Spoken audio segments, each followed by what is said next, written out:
15 homes you may want to avoid buying. A lot of these homes may look really good from a price issue, but let's dive in and take a deeper look into them. As you dive further into the details, you'll find that some of these homes are a great way for you to lose long-term money or maybe even short-term money. Number one, let's take a look at model homes. Now, your model home may look good on the surface, but as you think about it longer term, that's the first home the builder built. They did it in the most rush, expedited fashion. There's probably corners that have been cut and other finishes that are shortchanged. Why? So they can immediately get that model home up to start showing you what you can buy long term. Number two, buying in the first phase of new construction development. When you're the very first home being built in the very first phase, there's going to be certain kinks to be worked out, construction problems to be worked out.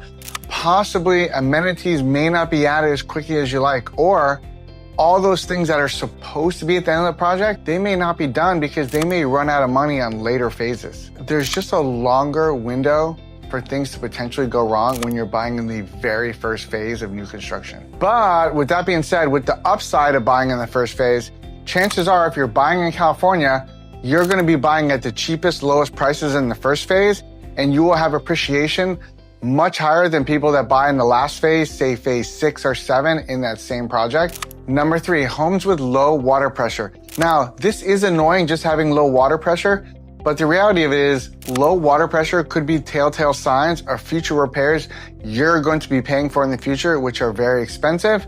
Plumbing issues are one of the most expensive issues you have to pay for as a homeowner.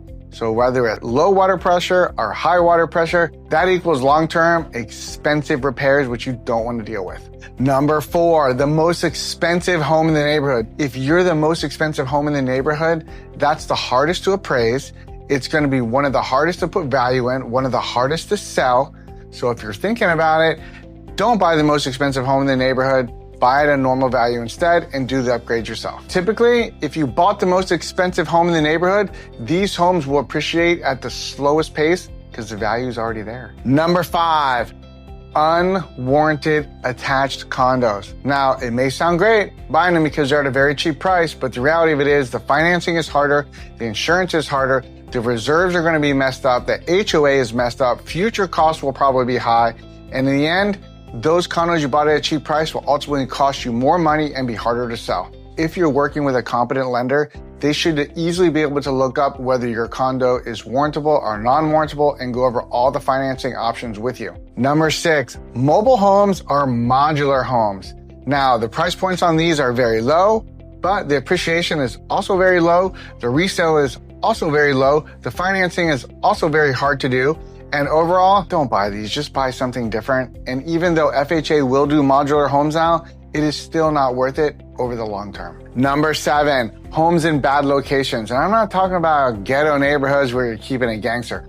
I'm talking about buying near potentially the dump, buying near high voltage power lines, buying near rivers that constantly smell, buying near areas that may have a commercial facility nearby that constantly makes a sulfur smell. These things are important. These are things that you're buying in bad areas with bad things surrounding them that will constantly stay that way forever, affecting the home price, the appreciation, and the resale. Number eight, older homes. Now, I love older homes. They have a lot of quaint, charm, everything. But when I'm talking about older homes, I'm talking about the ones from 1920, 1930, 1910. These homes are going to bring a host of problems with them as long as electrical, plumbing, roofing, structural, insurance, everything coming with you. So that charm that you looked at, that home from 1920, that charm equals spending a lot of money to fix all those problems because of the age of the home. If you're buying an older home, try and limit it to maybe 1950 and up. Number nine, homes on leased lands. Now, we don't see that a lot here in California or in Florida, but if you're buying a home where you don't own the land, you're essentially being a landlord paying to rent that land from the person that owns the land beneath your house. Don't buy homes on leased land. Not worth it. Absolutely not. Always say no. Boom. Number 10. This is a funny one. Zero lot lines. Now in California, everyone's building everything everywhere here. Zero lot lines means there's no space between you and your neighbor. And that's how they're building everything in California. So don't buy a home with a zero lot line because you can look into your neighbor's window, right out your window, and maybe exchange a cup of coffee. That's going to affect resale. That's going to affect future sales. Nobody wants to live right on top of another person. Don't buy homes with 0 lot lines. You want to have space between you and your neighbor. Number 11, don't buy in a flood zone. This seems like common sense, but a lot of realtors don't tell you the home's in the flood zone until we pull the insurance policy. Buying in a flood zone means it could potentially be flooded. Whether or not that flood happened 100 years ago, 20 years ago, it means it can still flood. Your insurance will cost more, your home can be highly damaged, the appreciation goes slower, and future buyers have to know the home's in a flood zone. I gotta mention high fire zones. So a lot of California is in high fire zones. If you can avoid buying in a ultra high extreme fire zone, avoid it, because you will be stuck with the California unfair plan for your insurance, which is obviously California unfair plan. Number 12, homes with structural issues. Don't buy homes that have cracked foundations. Don't have homes that have structural issues.